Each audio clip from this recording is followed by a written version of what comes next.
SV6 news కు స్వాగతం. ముందుగా హెడ్లైన్స్. G7 సమ్మిట్ కి హాజరైన ప్రధాని మోదీ ఇటలీలో బిజీ.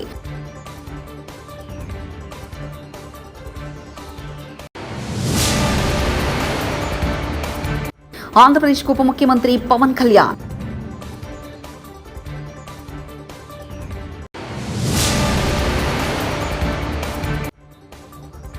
వంగలపూడి అనితకు హోంశాఖను కేటాయించారు.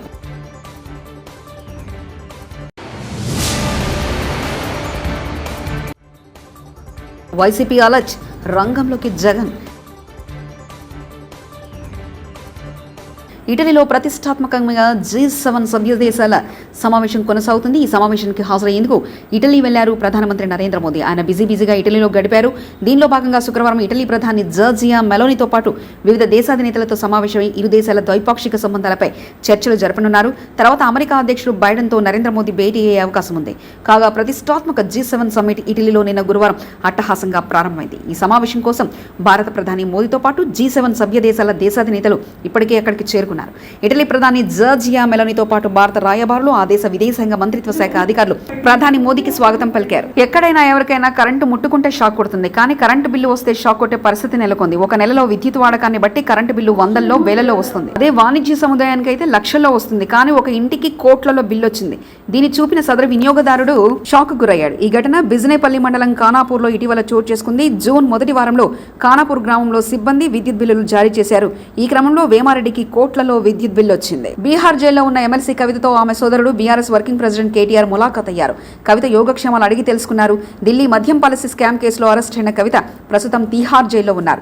కవితను బయటకు తీసుకురావడం కోసం ఆమె కుటుంబం ఎప్పటికప్పుడు ప్రయత్నిస్తూనే ఉంది. కానీ ఆ ప్రయత్నాలన్నింటికీ దర్యాప్తు సంస్థలు బ్రేక్ వేస్తున్నాయి. ఎప్పుడు బెయిల్ కోసం ఆమె తరఫు న్యాయవాదులు న్యాయస్థానాన్ని ఆశ్రయించినా కూడా దర్యాప్తు సంస్థలు కొత్త విషయాలను వెలుగులోకి తీసుకొస్తున్నాయి. దీంతో బెయిల్ వాయిదా పడుతూనే ఉంది. ఆంధ్రప్రదేశ్ ఉప ముఖ్యమంత్రి పవన్ కళ్యాణ్ కు అభినందనలు వెల్లువెత్తుతున్నాయి. ఏపీ ముఖ్యమంత్రి నారా చంద్రబాబు నాయుడు తన కేబినెట్ మంత్రులకు నేడు శుక్రవారం శాఖలను కేటాయించిన విషయం తెలిసిందే. ఈ జాబితాలో పవన్ కళ్యాణ్ కు డిప్యూటీ సీఎంతో పాటు పంచాయతీరాజ్, గ్రామీణ అభివృద్ధి, అటవీ, పర్యావరణం, సైన్స్ అండ్ టెక్నాలజీ శాఖలను కేటాయించారు. ఈ సందర్భంగా పవన్ కళ్యాణ్ మంత్రులకు చంద్రబాబు ట్విట్టర్ వేదికగా శుభాకాంక్షలు తెలిపారు. టీడీపీ నర్సీపట్నం ఎమ్మెల్యే అయ్యన్న పాత్రుడికి సీఎం చంద్రబాబు ఆఫీస్ నుంచి ఫోన్ వెళ్లింది. అయ్యన్నను సాయంత్రం సచివాలయానికి రావాలని సూచించారు. ఇటీవల ప్రకటించిన కేబినెట్లో ఆయన పేరు లేదు. దీంతో స్పీకర్ పదవి ఇచ్చేందుకు చంద్రబాబు మొగ్గు చూపుతున్నారని సమాచారం. ఇదే అంశంపై ఆయనతో చర్చించనున్నారని తెలిసింది. ముఖ్యమంత్రి తర్వాత స్థానం ఎవరిదంటే డిప్యూటీ సీఎం ఉన్న హోంశాఖ మంత్రిదేనని సుస్పష్టం. చంద్రబాబు కేబినెట్లో మంత్రులకు తాజాగా శాఖలు కేటాయించారు. ఈ నేపథ్యంలో వంగలపూడి అనితకు హోంశాఖను కేటాయించారు. అయితే హోంశాఖను అనితకు కేటాయించడంపై రాజకీయ వర్గాల్లో ఓ వాడివేడి చర్చ అయితే ఊపందుకుంది. ఆమెకు ఈ శాఖను కేటాయించడంలో ముఖ్యమంత్రి నారా చంద్రబాబు నాయుడు వ్యూహాత్మకంగా అడుగు వేశారనే ఓ చర్చ సైతం నడుస్తుంది. ఆంధ్రప్రదేశ్లో నూతనంగా కొలువైన మంత్రివర్గంలో ఎవరికి ఏ శాఖలనే దానిపై ఇంతవరకు నెలకొన్న ఉత్కంఠకు ఎట్టకేలకు తెరపడింది. శుక్రవారం మధ్యాహ్నం 2:15 ప్రాంతంలో ఎవరికి ఏ శాఖ అనేది సీఎం చంద్రబాబు నాయుడు కేటాయింపు చేయడం జరిగింది. ఇందులో జనసేన అధినేత పవన్ కళ్యాణ్, యంగ్ లీడర్ నారా లోకేష్లకు కీలక శాఖలు ఇవ్వడం జరిగింది. అంతేకాదు యంగ్ మినిస్టర్కు కీలక బాధ్యతలే చంద్రబాబు అప్పగించారు. ఇక హోంమంత్రి ఎవరవుతారనే దానిపై పెద్ద ట్విస్టే ఇచ్చారు చంద్రబాబు. ఎవరు ఊహించిన రీతిలో మహిళ, అందులోనూ ఎస్సీ సామాజిక వర్గానికి చెందిన వంగలపూడి అనితకు కేటాయించడం విశేషమని చెప్పుకోవచ్చు. ఏపీ తాజా ఎన్నికల ఫలితాల చేదు అనుభవాలు మర్చిపోకముందే వైసీపీ పెను సవాలు ఎదుర్కొంటుంది. రాష్ట్రంలో అధికార మార్పిడి నేపథ్యంలో వైసీపీ నుంచి ప్రజాప్రతినిధులు భారీ ఎత్తున పార్టీ ఫిరాయించేందుకు సిద్ధమవుతున్నారన్న సమాచారంతో జగన్ అప్రమత్తమయ్యారు. ఈ క్రమంలో వరుసగా ఎమ్మెల్సీలు, ఎంపీలతో వరుస సమావేశాలు ఏర్పాటు చేస్తున్నారు. అందులో భాగంగానే జగన్ ఎమ్మెల్సీల భేటీ నిర్వహించారు. నేడు ఎంపీలతో భేటీ అయ్యారు. ఏపీ ఐటీ మంత్రిగా మరోసారి నారా లోకేష్కు సీఎం చంద్రబాబు బాధ్యతలు అప్పగించారు. దీంతో పాటు హ్యూమన్ రీసోర్స్ డెవలప్మెంట్ కూడా ఆయనకే ఇచ్చారు. ఒక సీనియర్ నేత వయ్యాపుల కేశవ్కు ఆర్థిక శాఖను కేటాయించారు. Narayana municipal administration, urban development, Kollu రవీంద్రకు మైనింగ్ శాఖనిచ్చారు. అయ్యన్న పాత్రుడు సంచలన వ్యాఖ్యలు. జగన్ ఓడిపోయాడు కానీ చావలేదు, చచ్చే వరకు కొట్టాలి. అతనికి అపారమైన జన కులబలం ఉంది. తెలంగాణ ప్రభుత్వంలో చాలా మంది అతనికి క్లోజ్గా ఉండేవారున్నారంటూ తెలుగుదేశం పార్టీలో చర్చ నడిచింది. మళ్ళీ మొత్తం ఓడిపోయి కానీ చావలేదు, మంచిదే లేదు. కొన్ని వేల కోట్లు డబ్బుకు అమ్ముడు పోనాడు లేడు వాడి దేశంలో. ఆ డబ్బు పవర్ స్టిల్ ఇదైతే నచ్చింది, చాలా మంచిది. ఓడిపోయాడు కానీ చావలేదు, ఇంతే. పావుని చచ్చిపోయి కొట్టరా, దానికి పావుని వదలరా, చచ్చిపోయి కొట్టరా అంటారు. దానికి నేను ఎందుకు చెప్పానంటే మీరు కరెక్ట్ గా రిసీవ్ చేసుకుంటారు. మిగతా వాళ్ళు చేసుకునే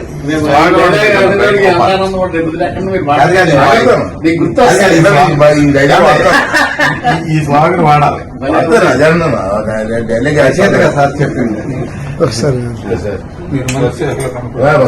సిద్దిపేట ప్రెస్ క్లబ్ లో ఏర్పాటు చేసిన మీడియా సమావేశంలో ఆయన మాట్లాడుతూ రాష్ట్ర అధ్యక్షులు పాల్వై శ్రీనివాస్, ఉపాధ్యక్షులు బండారి సత్యనారాయణ ఆధ్వర్యంలో న్యూ నాయి బ్రాహ్మణ సంఘం జిల్లా ఎన్నికలు జరుపుతామని పేర్కొన్నారు.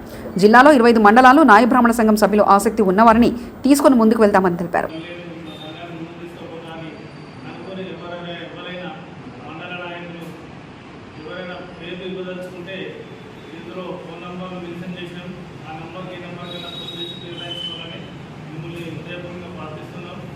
ఈ సంఘం నిర్వహించే ఎన్నికలు త్వరలో జరుగుతాయి. అది వచ్చే నెలలో ఏ తారీఖు మళ్ళీ మేము చెప్తాము. మీ అందరికీ చెప్పడం జరుగుతుంది. అటు సమావేశానికి తప్పకుండా అందరూ హాజరై ఈ సంఘాన్ని మీటింగ్ సిద్దిపేట పట్టణ వినాయక బ్రాహ్మణ సేవా సంఘం తరఫున ఈ సమావేశం నిర్వహించడం జరిగింది. ఈ సమావేశం ఎందుకు నిర్వహించడం అంటే ఈ సిద్దిపేట జిల్లా నూతనంగా ఏర్పడబడుతుంది. వేరే కొంతమంది దుష్టశక్తులు నేనే అందిస్తుందని చెప్పుకొని తిరిగిన దాఖలాలు ఉన్నాయి. అటువంటి వాటిని అన్ని తూర్చిపడేయడానికి మా రాష్ట్ర అధ్యక్షుడైనటువంటి పాల్వై శ్రీనివాస్ గారి ఆధ్వర్యంలో నేను కూడా అదే సంఘంలో ఉంటూ ఉపాధ్యక్షుడిగా 9 ఏళ్ల కొనసాగుతున్న ఈ రాబోయే రోజులలో ఈ మన జిల్లాలో ఉన్నటువంటి 25 మండలాల్లో తిరిగి మన నాయక సోదరులు కులబాంధవులను అందరినీ కలిసి వచ్చే నెలలో మీటింగ్ జిల్లా మీటింగ్ ఘనంగా ఏర్పాటు చేసుకుంటామని రాష్ట్ర నాయకుడు పాల్వై శ్రీనివాస్ గారి ఆధ్వర్యంలో ఏర్పాటు చేసుకుంటామని తెలియజేయడం జరుగుతూ ఉంది. ఈ సమావేశానికి ఎవరైనా ఆసక్తి కలిగిన వ్యక్తులు నేను సంఘానికి సేవ చేస్తా, నేను సంఘం కోసం పనిచేస్తాను, పనిలేదు మా సంఘాన్ని ముందు తీసుకుపోతానని అనుకుని ఎవరైనా మండల నాయకులు ఎవరైనా పేరు ఇవ్వదలుచుకుంటే ఇందులో ఫోన్ నంబర్లు మెన్షన్ చేసినాం. ఆ నెంబర్కి కన్నా ఫోన్ చేసి నిర్ణయించుకోవాలని మిమ్మల్ని హృదయపూర్వకంగా ప్రార్థిస్తున్నాం. ఈ సంఘం నిర్వహించే ఎన్నికలు త్వరలో జరుగుతాయి. అది వచ్చే నెలలో ఏ తారీఖు మళ్ళీ మేము చెప్తాము. మీ అందరికీ చెప్పడం జరుగుతుంది. అటు సమావేశానికి తప్పకుండా అందరూ హాజరై ఈ సంఘాన్ని మీటింగ్ విజయవంతం చేయగలరని కోరుచు ఇట్లు వినాయక సేవా సంఘం తరఫున రాష్ట్ర ఉపాధ్యక్షుడు బండారి సత్యనారాయణ గారు మాట్లాడడం జరిగింది.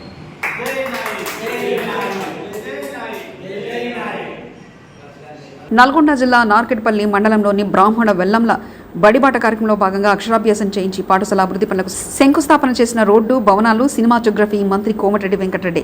ఈ కార్యక్రమంలో నగరికల్ ఎమ్మెల్యే వేముల వీరేశన్, జిల్లా కలెక్టర్ పాల్గొన్నారు. మంత్రి కోమటిరెడ్డి కామెంట్స్: ఉన్న ఊరికి కన్నతల్లికి సేవ చేయడం నాకు సంతోషంగా ఉంది. నిత్యం ప్రజల మధ్య ఉండే వారికి కష్టసుఖాలు తెలుసుకొని వారికి సేవ చేయడం నాకు సంతోషం.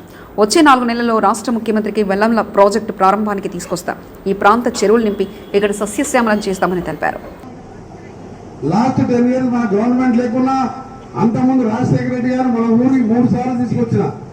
ఒకసారి కరెంటు స్కీమ్ జాయిన్ చేసినప్పుడు ఎస్సీ కాలనీకి తీసుకొచ్చిన, మళ్ళీ ఎల్ఆర్ ప్రాజెక్ట్ అప్పుడు ఒకసారి తీసుకొచ్చిన, మళ్ళీ యూనివర్సిటీ కట్టినప్పుడు మళ్ళా మన గ్రామానికి తీసుకొచ్చి ఈ హై స్కూల్ ఆయనతోనే శంకుస్థాపన చేపించి కట్టించిన. మళ్ళా మీ అందరు కూడా మాటిస్తున్నా వచ్చే 4 నెలల్లో మన ముఖ్యమంత్రి రేవంత్ రెడ్డి గారిని తీసుకొచ్చి మీ అందరి కళ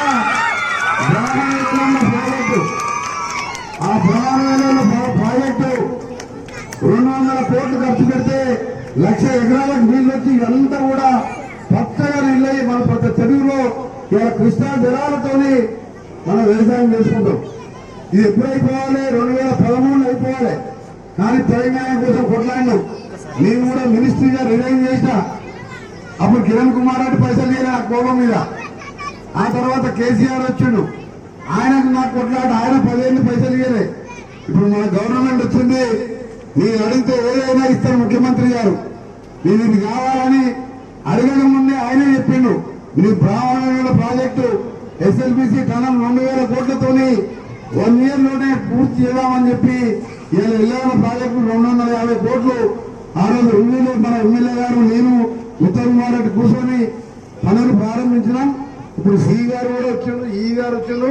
పోయేటప్పుడు ప్లాంట్ చూసుకుంటూ పోతాం. కలెక్టర్ గారు మేము ఇంకా 3 మాసాల్లోనే ఆ చెరువును పూర్తిగా నింపించి ఆ కాలువలు కూడా తీపిచ్చి కాలువలు అయిన రైతులకు కూడా పైసలు ఇచ్చి ఆ ప్రాజెక్టుని డిసెంబర్ లోపు మొత్తం కూడా చెరువు నింపి మన గ్రామంలో బోర్ వేసినా 50 ఫీట్లలో నీళ్లు పడాలి. ఇప్పుడు 1000 ఫీట్లు వేసినా నీళ్లు పడుతున్నాయా? మీకు తెలియదు. అందుకే రైతులకు చెప్పాలి. మా తోటలోనే మా మామిడి తోట ఉంది ఊరు బయట 10 బోర్లు వేసిన వల్ల మా అన్న ఎన్ని ఫీట్లు వేసిన 1200 ఫీట్ 1200 ఫీట్లు వేస్తే ఒక్క దాంట్లో నీళ్ళు రాకపోతే ఆఖరి తోటనే కొట్టేస్తాం. అంటే గ్రౌండ్ వాటర్ లేక ఇక్కడ మన హైట్ లో ఉన్న నల్గొండకు మనకు 290 ఫీట్ హైట్ లో ఉంటే మన యూనివర్సిటీకి వెళ్ళి ఒక టన్నల్ తీసుకొచ్చి ఇక్కడ చెరువు చేయించిన మన ఊరు పేట. ఇప్పుడు పేట చూసిపోతాం. మీరు అందరూ చూసిన చెరువు అది ఎన్ని రోజులు అవుతుంది.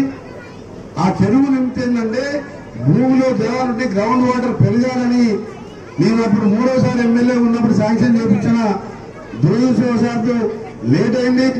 ఆలస్యమైనా సరే ఈ రోజు మనం 4 నెలల్లో మన ఏరియా అంతా కూడా పచ్చగా కలకల ఆడే విధంగా ఉంటుందని, దాంతో పాటు ఆర్టీసీ బస్సెస్ డిపో గురించి తిరుపతికి హైదరాబాద్ కు కొత్తగా 20 బస్సులు కూడా వారం 10 రోజుల్లోనే రాబోతున్నాయి.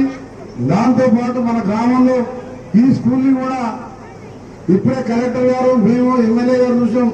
పోయినసారి నేను వచ్చినప్పుడు కాంపౌండ్ వాళ్ళు లేకుండే 15 లక్షలు పెట్టి నా ఎంపీగా ఉన్నప్పుడు మన బ్రాహ్మణ వెళ్ళాను. మన ఎంపీ కాన్స్టిట్యూన్సీ కాబట్టి ఆ కాంపౌండ్ వాళ్ళు కట్టించడం కానీ దానికి కలర్స్ వేయలేదు. బాత్రూమ్స్ కూడా నిన్నటికెళ్ళి రిపేర్ స్టార్ట్ అయినాయి. మొత్తం జిల్లాలో 48 కోట్ల రూపాయలతోని మన ప్రభుత్వం మొత్తం 600 కోట్లు పెట్టి ప్రభుత్వ స్కూళ్ళని బాగు చేయాలి. బాత్రూమ్స్ పిల్లలకు ఇక్కడనే చదువుకోవాలి, బెంచీలు ఉండాలి, పెయింటింగ్స్ ఉండాలి, డైనింగ్ హాల్ ఉండాలి. ఇంగ్లీష్ మీడియం కూడా ముందు ముందు అన్ని స్కూల్లో పెట్టాలనే ఆలోచనతో. ఎందుకంటే మీరు అందరూ చూస్తే ప్రతిరోజు ఉదయం ప్రైవేట్ బస్సులు 10 బస్సులు పోతాయి మన ఊరికెళ్ళి. ఇంత పెద్ద స్కూల్లో 250 మంది స్ట్రెంత్ ఉన్నారు. ఇంకా అది ఇంగ్లీష్ మీడియం. అప్పుడప్పుడు నేను అనిల్ రెడ్డి సార్ మేము పట్టించుకుంటాం కాబట్టి ఈ మాత్రం ఉన్నారు. పక్క అప్పాజిపేటలో పోతే 10th క్లాస్ లో 10 మంది ఉన్నారు. ఆ ఊర్లో ఎంత జనాభా అంటే 4000 మంది. అంటే అందరు నల్గొండ పంపిస్తున్నారు. మీరు కూలీనాలు చేసి కష్టం ఉండి మీ పిల్లలు బాగుపడాలని బయటికి పంపిస్తున్నారు. కానీ మన ప్రభుత్వం కాంగ్రెస్ ప్రభుత్వం ఈ రోజు మా స్కూల్ బాగు చేపించి గవర్నమెంట్ స్కూల్లోనే పేదవాళ్ళందరూ చదువుకోవాలి. ఇక్కడ మంచి మంచి ఉపాధ్యాయులు ఉంటారు. ప్రైవేట్ స్కూల్లో కంటే మంచి ఉపాధ్యాయులు ఉంటారు. మనం ఏది బాగుపడాలన్నా ఇక్కడ కూర్చున్న అక్క చెల్లెలందరికీ మీరు ఇట్లనే చదివిపోతే మీరు ఆయన 16 ఏళ్ళకే పెళ్లి చేస్తారు. ఆ పోతే సంసారం చేసి ఆమె ఇద్దరు పిల్లలు. ఇది ఎప్పుడు చూసినా ఇదే ఉంటది. మనం డెవలప్ కావాలంటే మీరు ఒక పూట ఉపవాసం ఉన్నా సరే మీ పిల్లలకు చదివిస్తే అదే మీరు ఇచ్చే ఆస్తి. దానికోసం కష్టపడాలి మీరు. ఇక్కడ నేనున్న ఊళ్ళో ఎల్లమ్మ కాడ మీకు ఎవరికి ఏ ఇబ్బంది ఉన్నా ఏ ఇంట్లో ఇబ్బంది ఉన్నా చదివిస్తా. అన్ని ఊళ్ళల్లో అందరూ ఉండదు కదా. అందుకని గవర్నమెంట్ బాధ్యత తీసుకున్నది. మన క్యాబినెట్ లో 600 కోట్లు రిలీజ్ చేసినాం. మన జిల్లాకు 50 కోట్లు వచ్చినాయి. ఇంకా కావాలంటే బడ్జెట్ వస్తాయి. ఏదో మీకు ఎప్పుడైనా డ్రెస్ స్కూల్ స్టార్ట్ కాకముందు డ్రెస్ వచ్చిందారా? మీరు జర ఎస్ఐ గారు అంతకుముందు డ్రెస్ వచ్చింది ఎప్పుడైనా మీకు? ఈసారి స్కూల్ స్టార్ట్ అయ్యే ముందు రోజు వచ్చిందా లేదా? గట్టిగా చెప్పాలి. అంతకుముందు ఎప్పుడైనా వచ్చిందా? ఇంకో డ్రెస్ కూడా వారం రోజులు వస్తుంది. ఇది ఎవరు కుట్టిన డ్రెస్? ఇది మన నల్గొండలో మన మహిళా సంఘాల వాళ్ళే కుట్టిండ్రు. అందుకనే ఈ డ్రెస్సెస్ ఇంకా మీకు మెటీరియల్ ఏమి కావాలన్నా మన మహిళా సంఘాల ద్వారా చేపిస్తాం. ముఖ్యంగా మన కలెక్టర్ గారు మహిళా సంఘాలకు ఎన్నో వేరే జిల్లాలో కలెక్టర్ ఉన్నప్పుడు అన్ని విధాల మహిళా సంఘాలకు వాళ్ళకు జీవనంగానికి భర్తకు ఆదాయానికి తోడుగా ఉండడానికి ఎన్నో నేర్పించిన వాళ్ళు. అందుకని మన జిల్లాను కూడా ఆ విధంగా అభివృద్ధి చేసుకున్నాం. ముఖ్యంగా ప్రైవేట్ స్కూళ్లలో పోటీ పడే విధంగా ప్రైవేట్ స్కూళ్ళని బంద్ కావాలి, గవర్నమెంట్ స్కూళ్ళని తెరవాలన్నదే మన కాంగ్రెస్ ప్రభుత్వం రేవంత్ రెడ్డి గారి మా లక్ష్యం. మేమందరం మినిస్టర్లను సీఎం గారు టీంగా పనిచేస్తున్నాం. అందుకని కొత్త టీచర్లను కూడా రాబోతున్న 13,000 మంది. అందుకని మీ అందరూ కూడా మరొకసారి చాలా సంతోషం అనిపిస్తున్నది. సమయం లేదు, ఇంకా చాలా ప్రోగ్రామ్స్ ఉన్నాయి. తప్పకుండా 15 రోజులలో మీ స్కూలు అంటే మన స్కూలు, నా స్కూల్ అన్నట్టు నేను చదువుకున్న స్కూలు. G7 సమ్మిట్ కి హాజరైన ప్రధాని మోదీ ఇటలీలో బిజీ.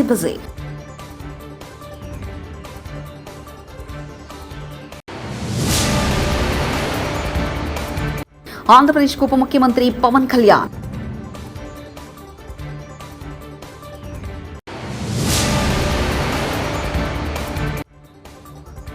వంగలపూడి అనితకు హోంశాఖను కేటాయించారు.